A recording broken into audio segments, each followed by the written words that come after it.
오늘 디모데전서 1장 12절부터 17절에 있는 말씀을 통해서 은혜와 공유를 입은 하갈은 이런 제목으로 함께 말씀을 내려나누려고 합니다.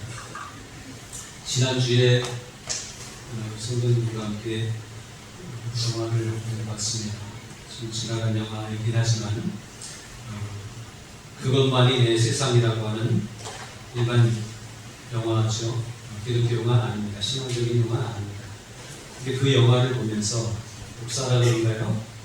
영화를 보면서 은혜와 감동을 느꼈습니다.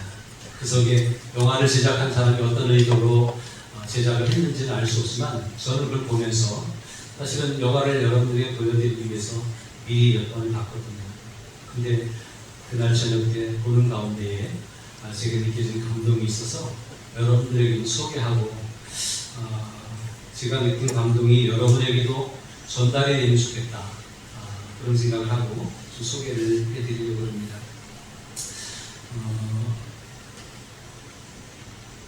주인공이 조아라고 하는 사람인데 이병헌 씨가 이제 그 역할을 했고요. 그 사람은 어떤 사람이냐면 어릴 적부터 고아처럼 성장하다가 부모는 있지만 엄마는 도망가고 아빠는 폭력해서 감옥에 들어가고 그래서 고아처럼 성장을 하다가 범수 선수로 동양 챔피언까지 그렇게 했던 사람입니다. 근데 이제 범수 선수가 나이가 들어가니까 이제 은퇴를 해야 되죠.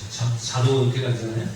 그래서 이제 명성은 있지만 전직 WBC 동양 챔피언이라고 하는 명예는 있지만 쓸데없는, 그래서 어떤 일을 주로 하냐면 선수들 스파링 상담을 해주고 대신 마셔주고 이러면서 알바비 받고 이렇게 하고 전단지 돌리면서 생계를 유지해가는 그런 사람입니다. 그러니까 과거에는 명성이 좀 있었을지라도 잠깐, 그러나 지금은 별 볼 일 없는 그런 인생이죠. 영화 장면 가운데 나중에 엄마를 만나서 대화하는데 형편없는 인간이라는 소리를 엄마한테 듣더라고요.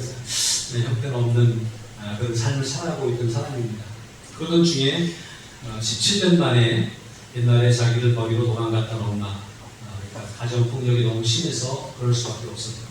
그 엄마를 만나게 됐는데 그 엄마가 그래도 다행히 집이 있고, 그래서 그 엄마 집에 갈 데도 없고 돈도 없고 그러니까 그냥 제가 좀 형편이 좋아질 때까지 그 엄마 집에 있겠다고 하는 생각으로 엄마 집에 들어가서 살게 되는데 가보니까 동생이 하나 있는 거예요. 모르는 동생.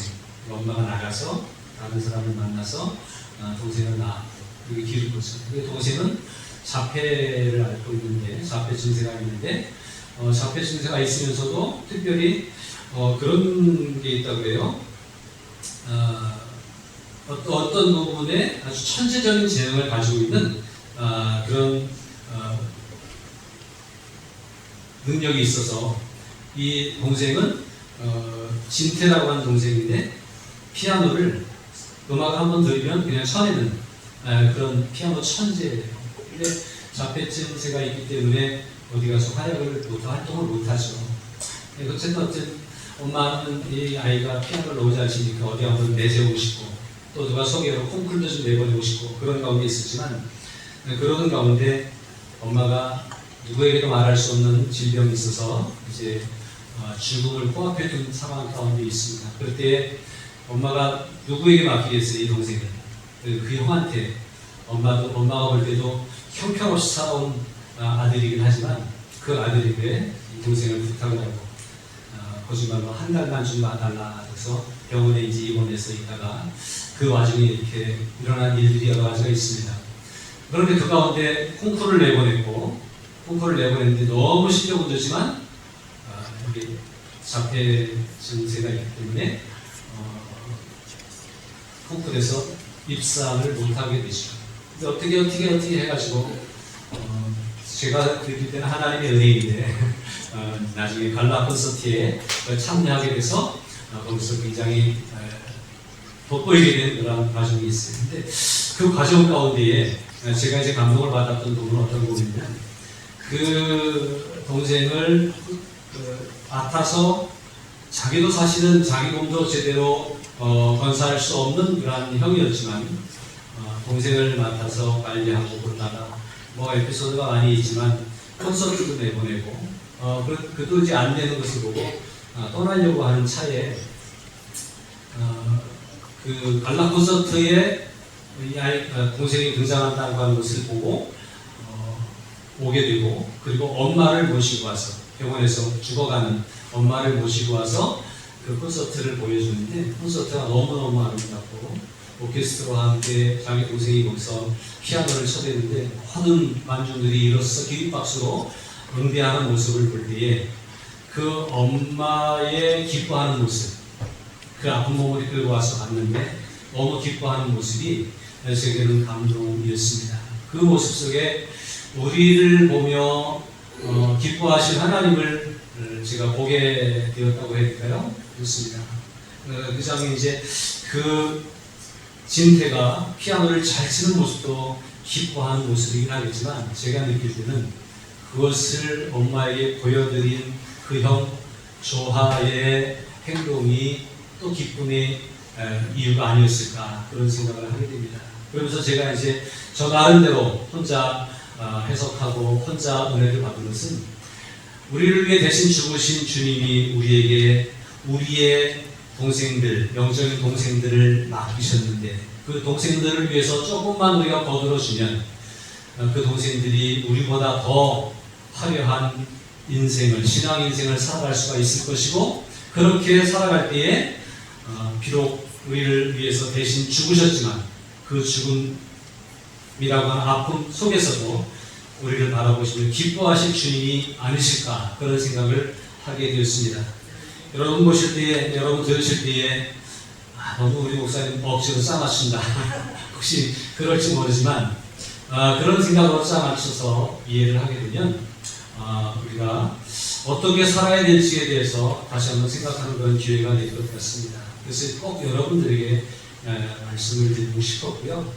그 감동을 느끼면서 그 영화를 보면서 제가 마음속에 떠오른 말씀이 오늘 우리가 함께 읽은 이 말씀이기에 한번 함께 나누면 좋겠다는 생각을 했습니다. 오늘 말씀의 12절에 보면 나를 능하게 하신 그리스도 예수 우리 주께 내가 감사함은 나를 충성되이 여겨 내게 직분을 맡기시리니, 이런 말씀으로 이제 바울이 자신의 상태를 고백을 하고 있습니다. 바울은 나를 능하게 하신, 그러면서 자기가 능력 있는 사람으로 고백을 합니다. 또 나를 충성되이 여겨라고 하는 그 말씀으로 충성된 일꾼으로 자신을 고백하고 있습니다. 그러나 사실은 이것은 교만한 고백이 아니라 주께서 나를 능하게 하셨고 주께서 나를 충성되게 하셨다라고 하는 그러한 고백인 것입니다. 주께서 나를 능하게 하시고 충성되게 하셔서 그렇게 하신 이유는 내게 직분을 맡겨주시기 위해서다라고 하는 사실이에요. 이 직분이라고 하는 말은 디아코니아라고 하는 말인데, 이 말의 의미는 섬김, 봉사, 이런 의미가 있습니다. 성경의 다른 번역본에는 사역이라고 그렇게 번역된 성경책도 있습니다. 내게 일을 맡기셨다는 거예요. 봉사와 섬김의 사역을 맡기셨다라고 하는 거예요. 왜? 나에게 주님이 우리에게 하시고자 했던 그 일을 나에게 넘겨주셨고, 마치 영화 장면에서 엄마가 병원에 들어가서 어쩔 수 없이 동생을 누군가에게 맡겨야 되는데 유일하게 맡길 수 있는 사람이, 그가 비록 형편없지만, 그가 비록 마음이 안 놓이지만 그에게 동생을 맡겼을 때에 조금 거들었는데 나중에 훌륭하게 되지 않았습니까? 그런 것처럼 주님이 바울을 능하게 하시고 충성되게 여기셔서 사역을, 직분을 맡겨주셨다라고 하는 말씀을 하고 있는 것입니다. 이 말씀을 보면 바울이 굉장히 능력 있는 사람으로, 충성된 사람으로, 꽤 쓸모 있는 사람으로 보여질 수도 있습니다만, 바울은 원래 그런 사람은 아니었습니다. 13절에 보니까 바울이 자신이 과거에 이런 사람이었다고 고백을 하고 있습니다. 함께 읽어보겠습니다. 내가 전에는 비방자요, 박해자요, 폭행자였으나 도리어 긍휼을 입은 것은 내가 믿지 아니할 때에 알지 못하고 행하였습니다. 자신의 과거를 고백합니다. 지금은 하나님이 은혜를 주셔서 지금은 능하게 하시고 충성되게 하셔서 사역을 감당하고 있지만 내가 전에 이런 사람이었다라고 고백을 하는데 어떤 사람이었어요? 여기 보니까 비방자였다고 합니다. 무엇을 비방했습니까? 예수님을 비방했어요. 하나님을 믿는 사람이었죠. 율법을 따르는 사람이었고요. 그런데 예수를 따르는 사람들이 예수님이라고 하는 사람이 있었다. 또 예수를 따르는 사람들이 몰려다닌다라고 하는 것을 보면서 그 복음에 대해서 비방을 하고 예수님의 이름에 대해서 비방하는 사람이었습니다. 안 믿는 것도 됐죠. 하나님을 믿으면서도 예수님을 비방하는 사람이었다고 하는 거예요. 더 나아가서 전적으로 교회를 핍박을 합니다. 교회를 핍박하고 교회를 못 모이게 하고 사람들을 잡아가고 그렇게 합니다. 더 나아가서 폭행자였다고 합니다. 스데반을 죽이는 일에 앞장섰던 사람이고 이제 사도행전 9장에 보면 담에색으로 예수 믿는 사람들을 잡아가두기 위해서 명을 받아가지고 달려갔던 그런 사람이 바울이라고 하는 사람이었습니다. 이렇게 복음에 대해서 예수님에 대해서 비방자요, 박해자요, 폭행자였던 바울이 지금 충성되고 또 능력 있는 전도자로 변하게 되었습니다. 또 바울은 고백합니다. 15절에 빛보다 모든 사람이 받을 만한 이 말이요 그리스도 예수께서 죄인을 구원하시려고 세상에 임하셨다 하였도다. 죄인 중에 내가 괴수니라. 바울이 자신의 과거를 고백하는 거예요. 나는 죄인 중에 괴수였다. 그렇게 고백하고 있는 바울이 지금은 능력자가 되었고 지금은 충성된 일꾼이 되었다고 하는 것은 그냥 된 일은 아닙니다.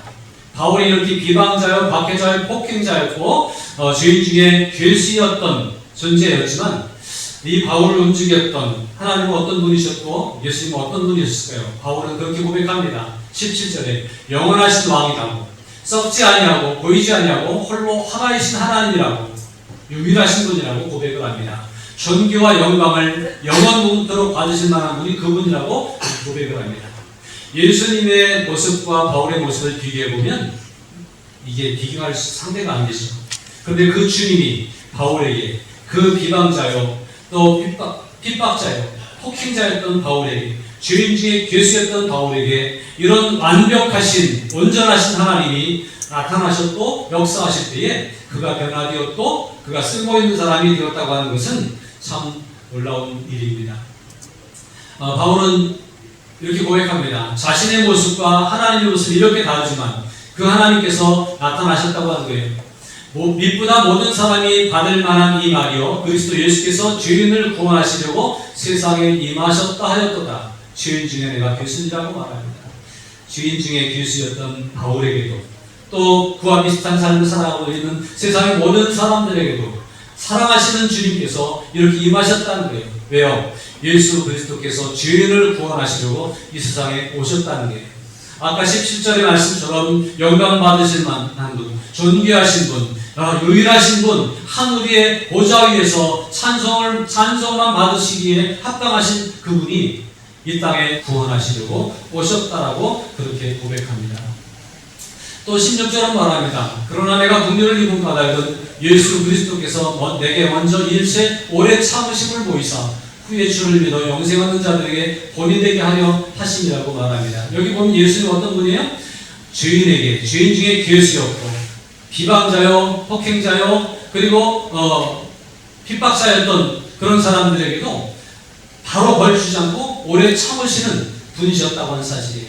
우리의 과거의 모습이 온전하지 못하였지만 우리를 위해 오래오래 참고 기다리셔서 우리를 하나님의 사람 되게 하신 주님이 어쩌면 지금도 주님을 알지 못하고 세상 가운데 있는 사람들, 세상이 좋아서 세상을 짝하고 살아가는 모든 사람들에게 지금도 오래 참고 계시는 줄도 모르겠습니다. 주님은 이런 분입니다. 우리를 구원하시기 위해서 높은 보좌 위에서 이 땅에 내어서 천한 인간의 모습으로 찾아오신 분이 주님이십니다. 믿으시죠? 그 주님이 우리의 죄를 바로 징계하지 아니하시고 우리를 위해 오래 참으심으로 기다리고 계셔서 한 영혼이라도 구원받기를 기다리고 계시는 주님이시라고 하는 사실입니다. 이런 주님의 은혜가 누구에게 임했어요? 먼저는 바울에게 임했습니다. 바울은 그래서 고백합니다. 이런 주님의 은혜를 고백합니다. 내가 전에는 비방자요, 박해자요, 폭행자였으나 도리어 무엇을 입었어요? 긍휼을 입은 것입니다. 비방자요, 박해자요, 폭행자가 징계를 받아야 되고 천벌을 받아 마땅하지만 그러나 무엇을 받았다는 거예요? 우리를 구원하시기 위해서 오신 주님이 우리를 국률이 여기셔서 국률을 입게 되었다고 하는 사실이에요. 용서해줬다고 하는 얘기예요. 봐줬다고 하는 얘기예요. 이렇게 국률을 입었다라고 고백을 하죠. 또 14절은 우리 주의 은혜가 그리스도 예수 안에 있는 믿음과 사랑과 함께 넘치도록 풍성하였도다라고 말합니다. 주의 은혜가 영향이 됐습니다. 그래서 바울은 본인이 은혜를 입은 사람, 긍휼하심을 경험한 사람, 주께서 긍휼을 베풀어 주시고 은혜를 베풀어 주셔서 비방자요, 박해자요, 폭행자였던 죄인 중에 괴수였던 자기를 복음에 능하게 하시고 또 충성된 일꾼 되게 하셨다라고 그렇게 고백하고 싶은 것입니다. 오늘 저와 여러분도 그런 고백이 있으면 좋겠습니다. 오늘 저와 여러분들은 하나님의 오래 참으심으로 말미암아 우리의 죄를 인하여 징계를 받지 아니하고 징계를 거두시고 우리를 용서해 주셔서 긍휼을 입혀 주셨고 은혜로 덧입혀 주셨습니다. 은혜를 베풀어 주시되 14절의 고백처럼 우리 주의 은혜가 그리스도 예수 안에 있는 믿음과 사랑과 함께 넘치도록 풍성하였다. 넘치는 은혜를 우리에게 주신 줄로 믿습니다. 이런 넘치는 은혜를 주신 이유가 무엇일까라고 하는 거예요. 왜 그때 비방자였을 때, 박해자였을 때, 폭행자였을 때, 죄인 중에 괴수로 살아갈 때 벌 주지 않고 기다려주셨고 참아주셨고 또 그런 가운데서도 은혜를 주셨고 긍휼을 베풀어 주신 것은 무엇 때문일까라고 하는 것을 우리는 잘 기억해야 될 것이에요. 제가 영화를 보면서 조아라고 하는 형편없는 아들을 그래도 아들이라고 받아주고 그래도 그 아들에게밖에 부탁할 데가 없어서 그 형편없는 아들에게 그 동생을 맡겼던 어머니의 마음이 어땠을까라는 생각을 해봤습니다. 그런데 그것이 곧 우리 주님의 마음이 아닐까 하는 생각도 해봐요. 주님이 오늘 우리들이 완벽해서가 아니라 우리가 원래 온전하고 잘나서가 아니라 우리도 형편없는 존재임에 틀림없지만 주님이 우리들에게 그 귀한 사역을 맡겨주셨다고 하는 거예요. 제가 그 모습을 엄마가 기뻐하는 모습을 보면서 내가 우리 하나님을 기쁘시게 해주는 존재가 되어야 되겠다라는 생각을 했습니다. 목회자로 살아가면서 많은 일들을 만나고 때로는 감당할 수 없는 많은 일들을 경험할 때가 있습니다. 어떻게 할 수가 없어요. 어떤 분은요 교회 나오다가 안 보여요. 연락도 안 해요. 나중에 딴 교회 나가고 있다는 분도 있어요. 어떤 분은요 이사 갔다는 분도 있어요. 어쩌다 연락이. 어쩔 수 없는 그런 제가 제 능력으로 어떻게 할 수 없는 그러한 일들 많이 경험을 하게 됩니다. 그러나 그럼에도 불구하고 포기하지 않고 그래도 자리를 지키면 우리 하나님 기뻐하시겠다 그런 생각을 하게 되어집니다. 제가 그 자리를 잘 지킬 수 있도록 여러분 기도해 주셨으면 좋겠습니다. 저도 잘 그 자리를 지켜야 될 뿐만 아니라 우리 모두가 어쩌면 누군가를 위해서 자리를 지켜야 되는 존재이고 하나님이 내게 은혜와 긍휼을 베풀어 주신 것은 분명히 어떤 사역을 맡겨주시기 위해서고 어떤 영혼을 우리에게 맡겨주시기 위해서다라고 하는 것들을 우리가 잘 깨달아야 되겠습니다. 다시 12절의 말씀을 보면 나를 능하게 하신 그리스도 예수 우리 주께 내가 감사함은 나를 충성되이 여겨 내게 직분을 맡기시니 라고 말씀하고 있습니다. 여러분 저에게 목회자라고 하는 직분을 맡겨주셨고 목회라고 하는 사역을 맡겨주셨습니다. 여러분들에게 교회를 섬기는 일과 세상을 섬기는 일과 특별히 영혼을 섬기는 일, 그 사역을 맡겨주셨음을 잊지 마시기 바랍니다. 우리가 감당할 수 없는 사람들이고 우리가 능력이 없는 사람들이지만 우리가 그 책임을 맡아서 감당하고자 할 때 하나님은 우리를 강하게 하시고 우리를 능력 있게 하시고 우리를 충성되게 하실 것입니다. 그래서 그 사명을 감당하게 하실 거예요. 내게 직분을 맡기시니 저는 이 말씀 앞에서 내게 맡겨주신 목회자의 직분을 은퇴하는 그날까지 잘 지켜야 될 텐데 그런 기도의 제목을 가지고 오늘 또다시 말씀 앞에 결단해 봅니다. 여러분 모두도 이 말씀 앞에서 내게 맡겨주신 직분이 무엇이고 내가 감당해야 될 일이 무엇인지를 잘 깨닫고 그리고 그것 앞에 결단할 수 있는 시간이 될 수 있으면 좋겠습니다. 16절의 말씀을 보면요. 그러나 내가 긍휼을 입은 까닭은 그러면서 하나님이 나를 향해 오래 참으시고 나를 용서해 주시고 나를 봐주시면서 내게 긍휼을 베풀어 주시고 은혜를 베풀어 주신 그 이유가 있다라고 분명히 말씀하고 있습니다. 저를 위해서 참으셨던 주님이 여러분들을 위해서 참고 기다리시면서 또 여러분들에게 직분을 맡겨주신 주님이 그렇게 하신 까닭이 무엇이냐라는 것을 예수 그리스도께서 내게 먼저 일체 오래 참으심을 보이사 후에 주를 믿어 영생 얻는 자들에게 본이 되게 하려 하심이라고 말씀하고 있습니다. 나를 위해 오래 참으신 이유는 나를 또 긍휼을 베푸시고 은혜를 베푸셔 이 자리에 세워주신 이유는 나를 위해서가 아니라 어떤 누군가를 위해서라고 하는 사실이에요. 그 누군가가 누구예요? 아직은 이 자리에 있지 아니한 사람들이에요. 후에 주를 믿을 사람들이에요. 아직은 예수 믿지 아니하지만 나중에 예수를 믿을 사람, 그 사람들이 나를 보고 본을 삼고 주께로 돌아오게 하시기 위해서 나를 용서해 주셨고 나를 받아주셨고 내게 은혜를 긍휼을 베풀어 주셨다고 하는 사실이에요. 오늘 저와 여러분들이 먼저 구원받은 것은 나보다 나중에 구원받을 사람들을 위해서 그렇게 된 것이라고 하는 사실을 기억하시길 바랍니다. 오늘 저와 여러분들이 먼저 이 말씀을 듣게 된 것은 이 말씀을 나중에 듣게 될 그 사람들을 위해서 우리를 세우셨다고 하는 사실을 기억해야 할 것입니다.